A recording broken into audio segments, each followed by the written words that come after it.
छोड़ दो मुझे छोड़ दो। क्यों मार रहे हो तुम लोग? मुझे छोड़ दो, मुझे क्यों मार रहे हो? क्यों मार रहे हो? मुझे छोड़ दो हमारे प्रिंसिपल को। इसीलिए कहता हूँ जितना बच सकते हो बचो, जितना बच सकते हो बचो। इसके मुंह पे टेप लगा इसके मुंह पे, जल्दी से टेप लगा इसके मुंह पे। बहुत बोलता है, इसका मुंह बंद नहीं होता, लगा इसके मुंह पे टेप। प्रिंसिपल सर को क्यों मार रहे हो? छोड़ो उन्हें, छोड़ो। हम लोगों ने ये स्कूल हाईजैक कर लिया है।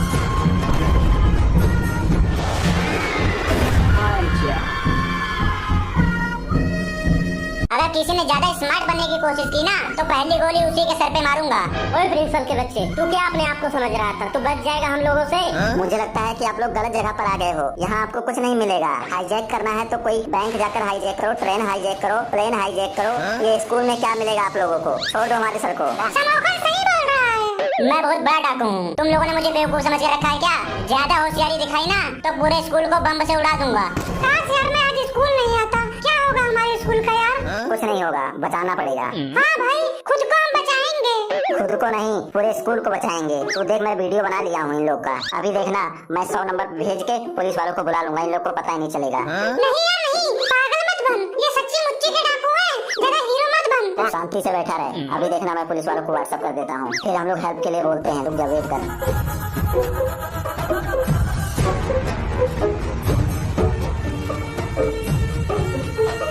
अगर किसी की भी आवाज आई तो तुरंत गोली मार दूंगा उसको। चलो अपने घर का नंबर बता नंबर।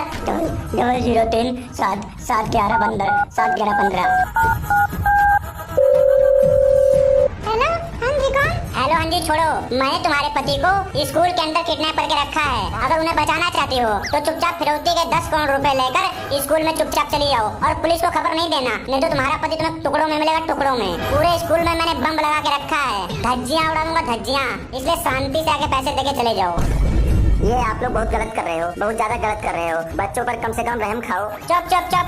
अगर ज्यादा बोलेगा ना तो पहली गोली तेरे ही सर पे मारूंगा। प्लीज मुझे छोड़ दीजिए, मेरे को बहुत तेज से भूख लगा है। मेरे को घर जाने दीजिए, प्लीज छोड़ दीजिए। आपकी महान कृपा होगी, भगवान आपका भला करेंगे। मेरे को छोड़ दो, मेरे को जाने दो।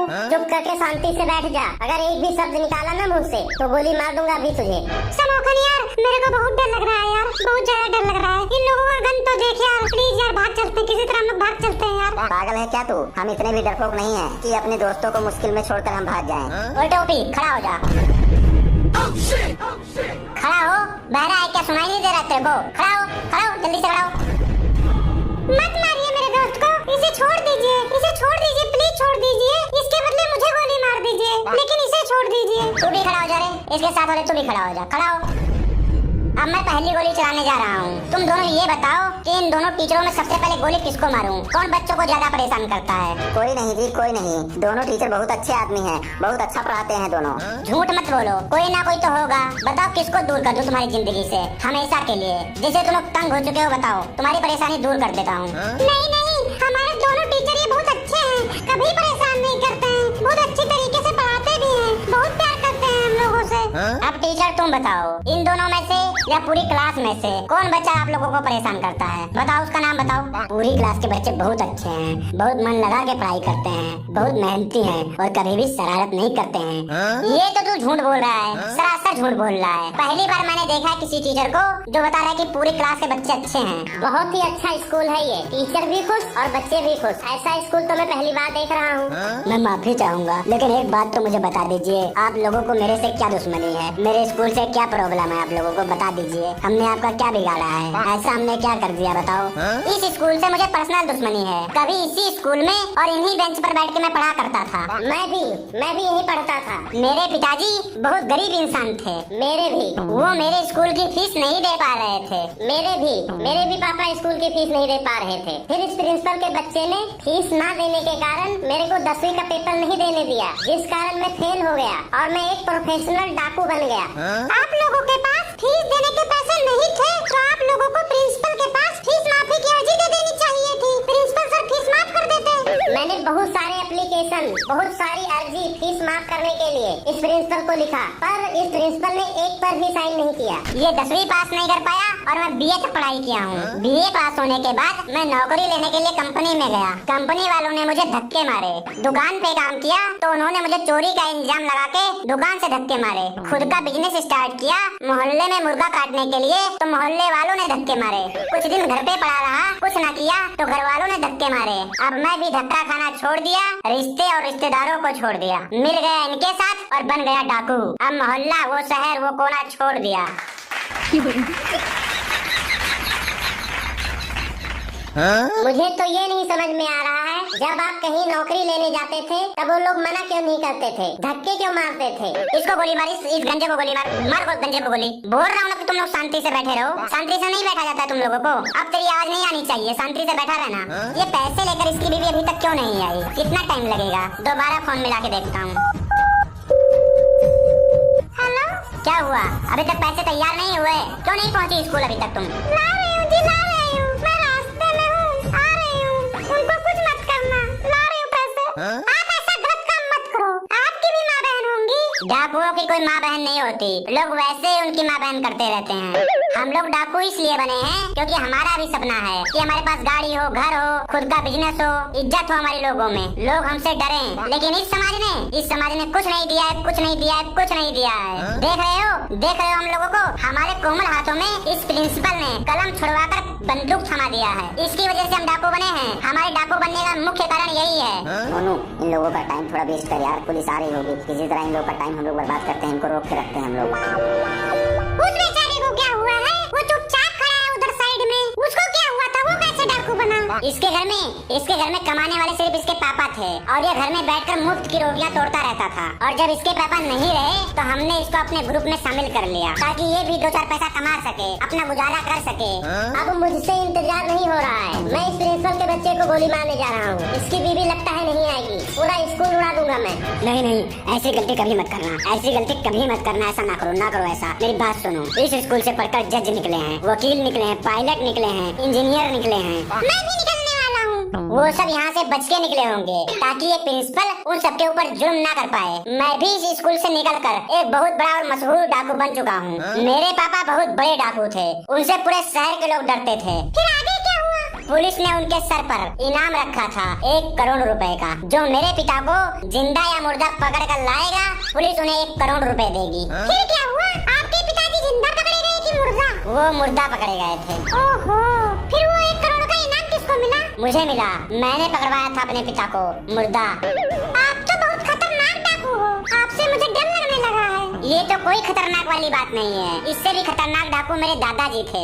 मतलब आपसे भी खतरनाक आपके दादाजी थे। उनके बारे में भी थोड़ा बता दीजिए हम लोगों को। उनके भी चरित्र पे प्रकाश डालिए, पता नहीं एग्जाम में आ जाए। जब मेरे दादाजी डाका डालने किसी के घर जाते थे ना, तो उसके घर पे 4-5 दिन पहले ही चिट्ठी भेज देते थे कि मैं 4 तारीख को रात को 1 बजे तुम्हारे घर चोरी करने आऊंगा, आपका अपना जग्गा डाकू। जब चिट्ठी मिलती थी तो पूरे गाँव वालों को पता चल जाता था कि किस दिन डाकू आएंगे। नियम और वसूल के इतने बड़े पक्के थे ना कि जिनके नाम की चिट्ठी होती थी केवल उन्हीं के घर में डाका डालते थे। आपके दादा का हेल्प कौन करता था डाका डालने में? कितने लोगों का ग्रुप था आपके दादाजी का? उनके पास 100 घोड़े और 50 आदमी थे जो साथ में डाका डालने जाते थे। क्या 100 घोड़े और 50 आदमी? मतलब एक आदमी 2 घोड़ों पर एक पैर रखकर खड़ा होता था ना। अजय देवगन के स्टाइल में डाका डालने जाते थे वो लोग। ओ टोपी, ज्यादा दिमाग मत लगा तू। शिफ्ट में चोरी होती थी। कहने का मतलब एक रात में 2 चोरी। एक बार पहले 50 घोड़े, उसके बाद दूसरे 50 घोड़े, क्योंकि घोड़े थक जाते थे ना। मतलब खतरनाक वाले डाकू थे। कभी पकड़े नहीं गए पुलिस के हाथों? डाकू थे लेकिन दिल के बहुत अच्छे इंसान थे मेरे दादाजी। एक बार मेरे दादाजी ने एक गांव में चिट्ठी डाली कि 15 तारीख को रात को 2 बजे डाका डालने आएंगे, आपका अपना जग्गा डाकू। फिर उधर से चिट्ठी आई उनके घर से। उसमें लिखा था कि हमारे घर लड़की की शादी है, हमारे पास दहेज देने के लिए कुछ नहीं है, यहाँ आकर अपना टाइम बर्बाद ना कीजिए। फिर मेरे दादाजी वो चिट्ठी पढ़ते पढ़ते रोने लगे और बहुत ज्यादा इमोशनल हो गए। फिर इधर से मेरे दादाजी ने फिर से चिट्ठी लिखी कि आप लोग टेंशन मत लो, जग्गा डाकू अभी जिंदा है, जैसे तुम्हारी लड़की है वैसे हमारी लड़की हुई कि जिस लड़की के ऊपर जग्गा डाकू का हाथ हो उस लड़की की शादी बहुत धूमधाम से होगी। वाओ क्या बात है, कितने अच्छे डाकू थे आपके दादाजी। फिर मेरे दादाजी ने 4-5 चिट्ठी और लिखा दहेज के लिए, एक सुनार को, एक बर्तन वाले को, एक फर्नीचर वाले को, एक टेंट और पंडाल वाले को। फिर एक एक जगह जाकर सारा सामान इकट्ठा करके उस लड़की के घर वालों के पास पहुंचा दिए। वो काम तो बहुत अच्छा करते थे, लगता है उन्हीं से इंस्पायर होकर आपके पापा और आप डाकू बने हो। अभी आपके दादा जग्गा डाकू कहाँ है? उनको मेरे पापा जी ने मार दिया था, उनके सर पे 2 लाख रुपए का इनाम था। कुछ भी हो, डाका मारना, चोरी करना ये सब गलत है और डाकू भी गलत है। ये गलत रास्ता है, गलत रास्ते पे चल रहे हैं ये। ओए तू ज्यादा ना बोल, आज के टाइम पर डाकू कौन नहीं है ये बताओ पहले। जो खाने में मिलावट करते हैं ये डाकू नहीं है क्या? प्राइवेट स्कूल वाले मनमानी का फीस लेते हैं ये डाकू नहीं है क्या? ये लोग जो बिजली का चोरी करते हैं ये लोग डाकू नहीं है क्या? गरीबों का जो हक खाते हैं ये डाकू नहीं है क्या? नहीं है डाकू। आप सही बोल रहे हैं, मैं बहुत ही मोटिवेट हो रहा हूँ आपकी बातें सुनकर। अच्छा ये बताइए, आपने बड़े से बड़ा डाका कितने रुपए का मारा है? एक बार हमने 5 लाख रुपए का डाका मारा था, पूरे साल घर बैठ के खा रहे थे, कहीं जाने की कोई जरूरत नहीं थी। डाकू बनने के लिए कौन सा कोर्स करना पड़ता है? 10वीं के बाद हम ज्वाइन कर सकते हैं क्या?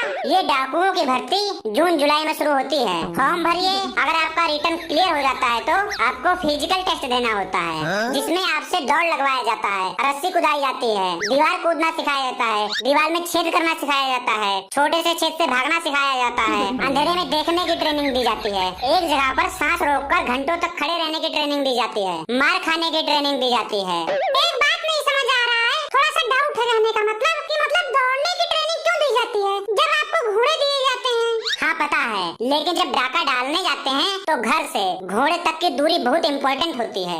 अगर आप एक बार घोड़े तक पहुंच गए तब तो आपको कोई नहीं पकड़ सकता है। वो सब तो ठीक है, पर एक कंफ्यूजन है, डाका तो रात में मारते हैं ना, एक दूसरे को बुलाते कैसे हो? नाम लेकर तो बुला नहीं सकते हो, फिर एक दूसरे को कैसे आप लोग इशारे में बताते हो? हमारे पास कुछ सीक्रेट आवाजें होती हैं जो हमें ट्रेनिंग के दौरान सिखाई जाती हैं, जैसे कि